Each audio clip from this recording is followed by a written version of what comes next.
How does some dark entity gain entrance into you? By having you agree with it. Too many people have done this. Too many people and too many gates are wide open. Too many access points to a place that should be shut off for man. Do you guys realize that hell was never made for mankind? It was not made for mankind. But hell is this invisible concept in this reality that people can hardly get a grip on. So let me give you something you can notice in the New Testament. Do you not know that demons are frightened and terrified of hell itself? Hell is made for the fallen angels. Satan's an inherent liar. His name is not Satan. His name is not devil.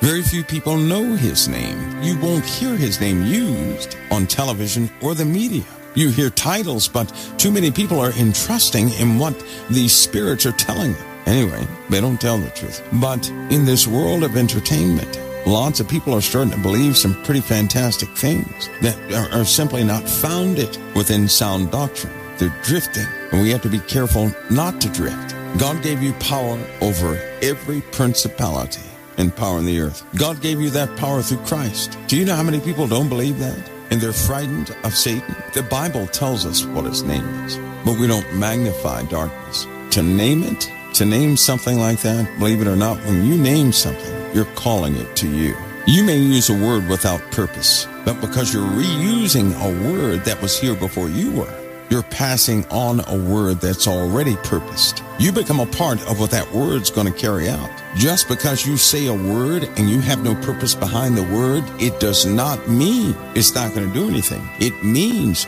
that you have spoken a word that's already doing something, and you have become a part of it. So you have to watch your speech and realize the power of your mouth in your own life. You can't damage anybody else's life like that. You can talk about a person and turn others against them, yes. But you cannot speak anything on anybody else's life. I heard people say that too. Well, you got to speak life. Don't speak death into my life. You can't speak death into somebody else's life. All you can do is speak something. And if somebody else receives what you're saying, then they'll have it. But a person can speak death and curses and everything else all day long. I'm not a part of that. They speak it over their own lives. Life and death is in the power of the tongue for you. You can speak life into your situation or death. And to be frank with you, most people speak death, and they should speak life. To speak life is not to speak a lie. For example, suppose I got a car that's about to be repossessed. How do you speak life into that? Anybody know? Not a lie, but how do you speak life? By faith. How do you speak life? Let me share this with you. A lot of people believe they have read a definition of faith in the Bible. Because it says in the Bible, it says, now faith is the substance of things hoped for, the evidence of things not seen. So what do they say? They say, speak it into existence. That's what they say. Speak it into existence. In other words, if somebody's going to come to repossess your car, how do you speak life into that situation? Or is that something you would instantly do? I can tell you right now, it's not something I would instantly do. I'm not going to speak life into something that my Father is permitting for a very specific reason, because I know I believe in Christ. And if you know you believe in Christ, nothing takes place in your life without cause. That means there's a heavenly reason behind everything in your life. So I have to seek the Lord and say, Lord, what are you doing here? And what do I need to do? Show me. He'll not fail to show you. Who vowed to take care of you from beginning to end, that you would prosper as your soul prospers? Who made that vow in your life? That as you grow spiritually, so will your life change. Who made that vow that they were going to deliver you all the way? That's right. Jesus did. He made that vow. Now, if he's going to deliver us all the way, then first we have to identify what is killing us. We don't know what's killing us. And so there are so many things that have been removed from our lives that we thought we really believed it was ours, and we call it a loss. You have had no losses in your life. That's a mystery when the Lord says, anything you lose here on this earth, there's nothing you can lose that you will not gain in the heavens. Why? Because you cannot lose anything, ever, because you belong to Christ. If it belongs to you, it's impossible for you to lose it. But I'll tell you this, we hold on to plenty of things that are not ours. The Lord wants to deliver you, and he will deliver you from beginning to end. You're going to have deliverance. So that process, in that process of deliverance, he's taking away things that would potentially kill you. that things that defeat your faith and give you a false sense of confidence. All these things are important because you're about to face your foe. You're going to face a real foe. Humanity has not seen evil yet, but they will. And the Bible is described as a thick darkness. You're going to see what that thick darkness is. You have not seen evil. It's almost like, can you guys imagine? You guys remember when you were sick? You had a real bad nagging cold and it was so irritating. So you were so miserable. You guys remember how miserable you were? Now, some of you guys can relate to what I'm about to say. I mean, you're just miserable. And you're like, oh, Lord, take this away. This is just killing me. You can't breathe. But all of a sudden, you get bad news. The worst news you had in years. In that moment, you're not thinking about your cold. You don't even bring it up. You're so focused on the trauma and the trouble that all of a sudden your most agonizing days with that cold became a vacation because now you have a real problem. Well, that's about to happen. You have people walking around this world saying, oh, I'm so miserable. No, they don't know what misery is. I believe the words of the Lord, who has told us that mankind has not seen misery, but that they will see misery. I believe in him. We have not seen it, but that we will see it. And there will be no comparison to it. There was none like it before. There will be none like it after. And it's happening in God's timing. If the Lord said, I'm going to initiate, the last days, do you need more time? I would say yes. Number one, I've entrusted my own life to the Lord, so it's not for me. Doesn't matter if I live or die, that's his call for my life. But I would always say I need more time because there are so many people who just don't have the confidence yet to stand by themselves. And when you take an interest in your fellow man, that's precisely what you think about. You start thinking, can they make it? Can they survive it? Will they be discouraged here or there? Is somebody going to come, or are they strong enough by way of their faith not to be deceived? Did I do enough? One of my number one questions that I wrestle with every single night is, did I do enough? Or did I put my foot in my mouth again? Did I discourage or encourage? When you talk like shows like these, the more you talk, the more you're going to worry. If you said something that would discourage anything in somebody's life, it's not something anybody would take lightly. I'm not one of those who's going to sit there and talk because I think I'm right. No, it's because I desire to complement the work of Christ. Isn't that why we're here? To complement the gospel for the sake of our fellow man. The Lord has already written so many times that my life is in his hands. And take no thought of your life, he said, what you're going to eat or drink or wear and do all these things. And I don't take thought of my life. But I do take thought of my life and spend much of my time in thought about my fellow man all the time, from young children to the elderly. There was a time that I didn't do enough. I didn't do anything, and I knew it. One day, under deployment, a thought hit me, I'm not coming back.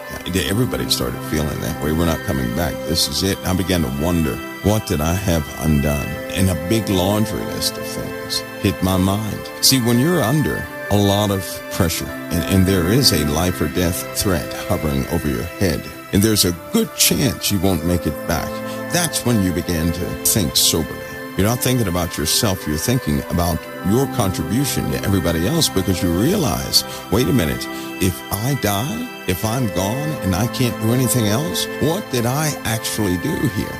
Did I just whine the entire time because I didn't have this or that? What did I do for my Lord? Knowing what my Lord did, he died for people. What did I do? And so when I thought about that, I came up short. But then I said, I'll never do that again. I'll never go through that again. And from that point on, every day of my life, I had to make sure everything was not undone so I could have peace. That's why there was a time when I would lay down. You guys know how it is. You shut your eyes and your mind is going 1,000 miles an hour. That's not happened to me in years. If I close my eyes to rest, there's nothing. Because of this, there is a scripture. Having done all of what you can do to stand therefore. But does anybody know what that means?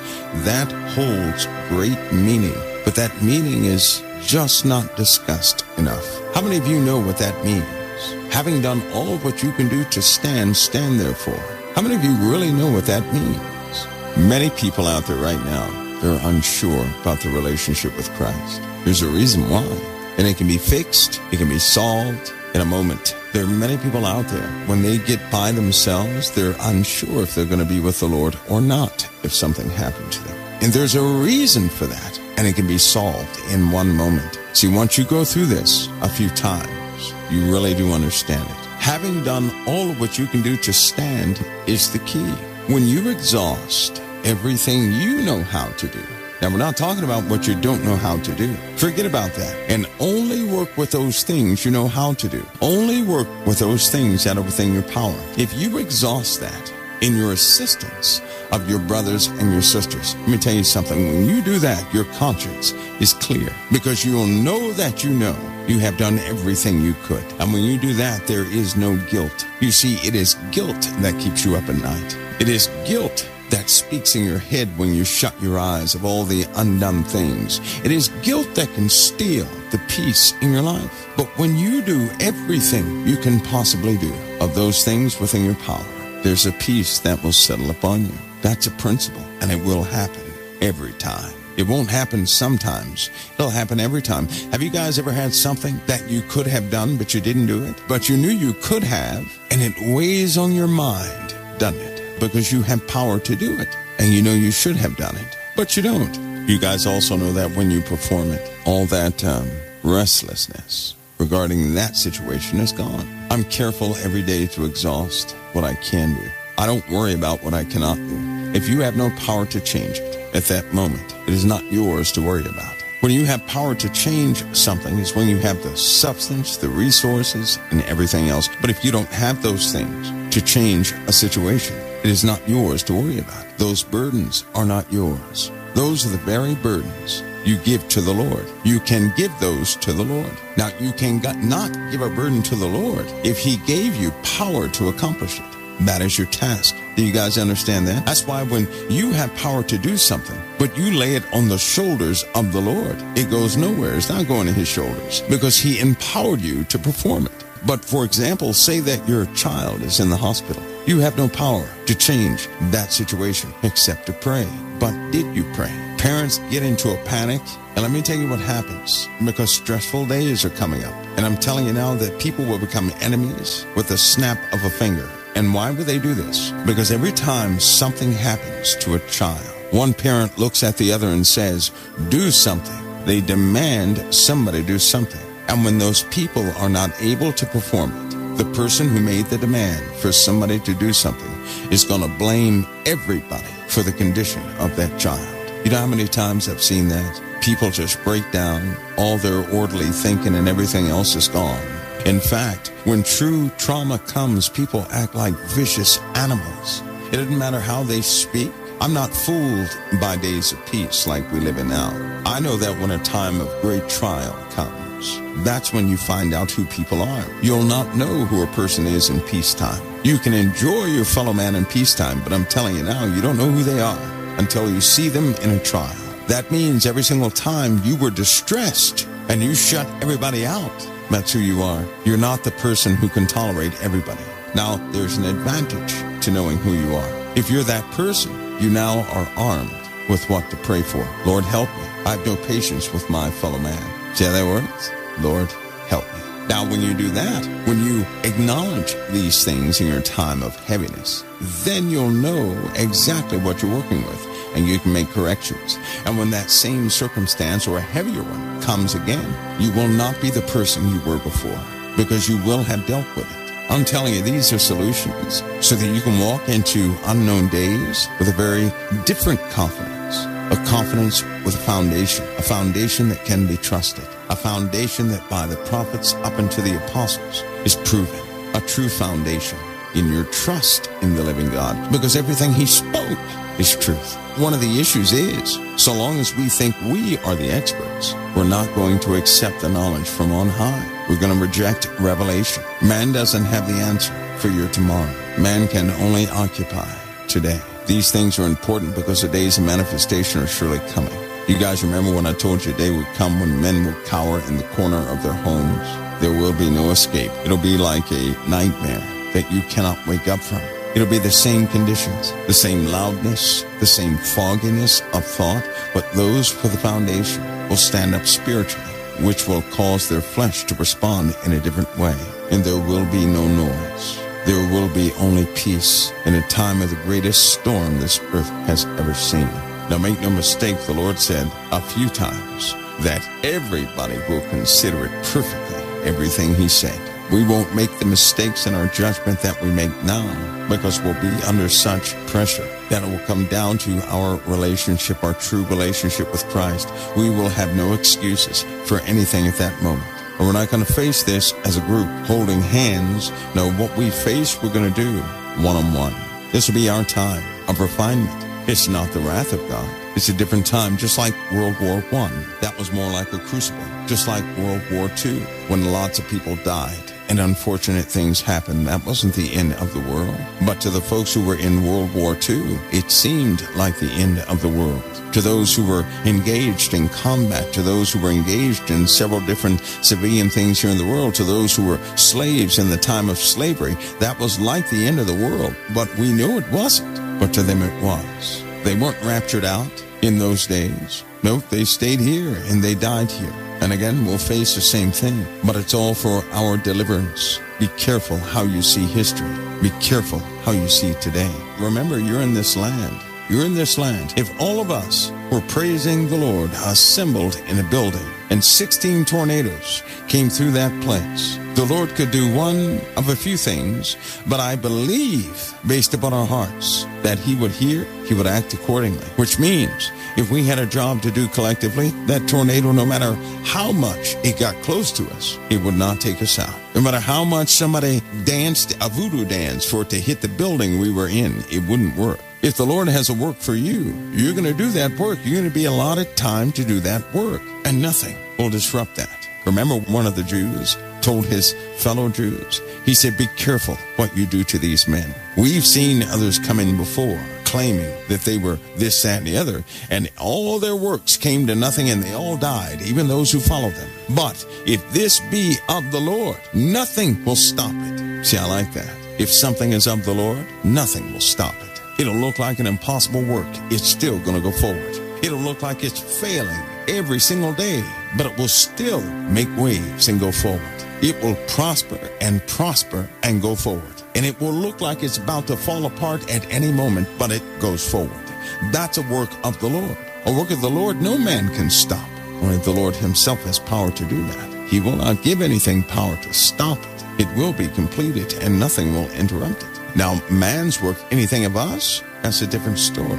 If it's of us, normally, when men make a path for themselves, they have to cheat, they have to lie, they have to steal. So that path, so they can continue going on that path. These are the works of the world. But when the Lord calls you for something, he paves the way, and nothing is able to halt it. How many times were the apostles jailed, but it still went forward? How many times were they stopped and delayed and detained, but it still went forward? How many times did Paul write a letter because he couldn't get to a place he said he was going to be at, but he couldn't get there? But he wrote a letter, still the same effect.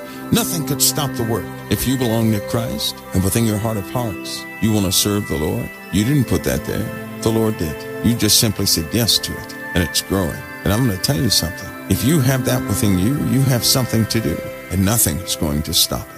Once you commit to putting your foot forward and saying, Lord, I just want to go ahead and do it, I'm telling you now, nothing is going to stop it. Every day of your life is a decision to do the work or to not do the work. In those times, you are committed to do the work, then you will do the work, and nothing will get in your way. Why? Because it's not your work, it's not my work, it is the Lord's work.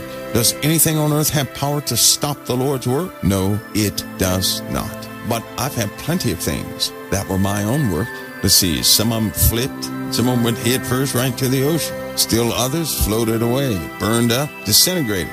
But when it came to anything of the Lord, nothing was able to halt it. So long as I said yes, and in my heart of hearts I was committed to doing it. The Lord worked everything out in his timing, his way. And I'm telling you, just to be a student of his hand in your own life is a marvel.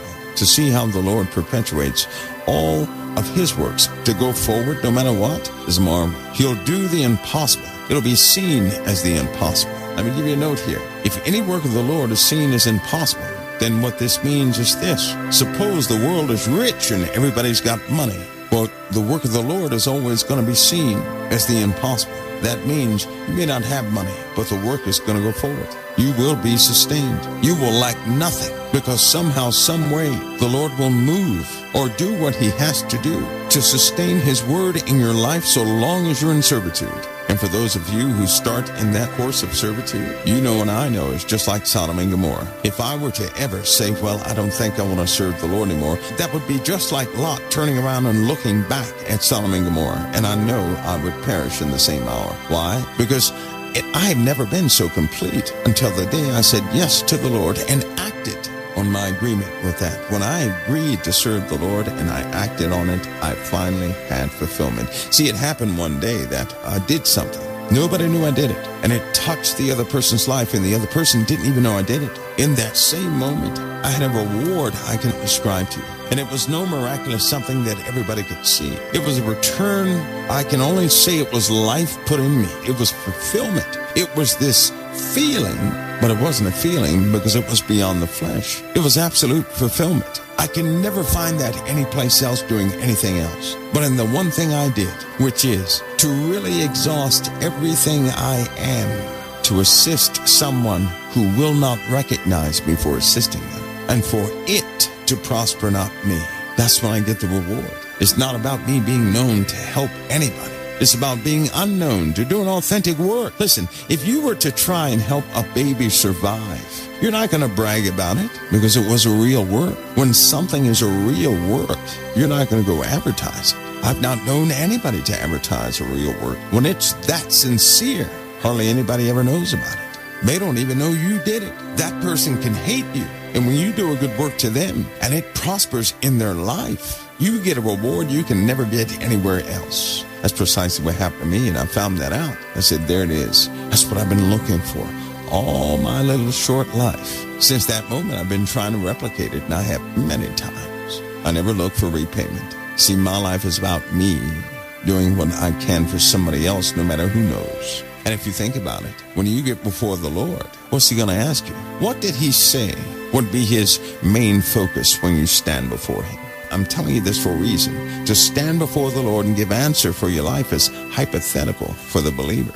But what would be the major question? You ready? It's not going to be what everybody did to you. The Lord's not going to say, did Mr. Johnny mistreat you? Did Sister so-and-so mistreat you? That's not what he's going to ask you. So it's not going to be about what everybody did to you or what they didn't do to you. It's going to be about what you did for everybody else or what you did not do for everybody else. Stay on that one just for a moment. Think about it. When you stand before the Lord, it's not going to be about what everybody did to you.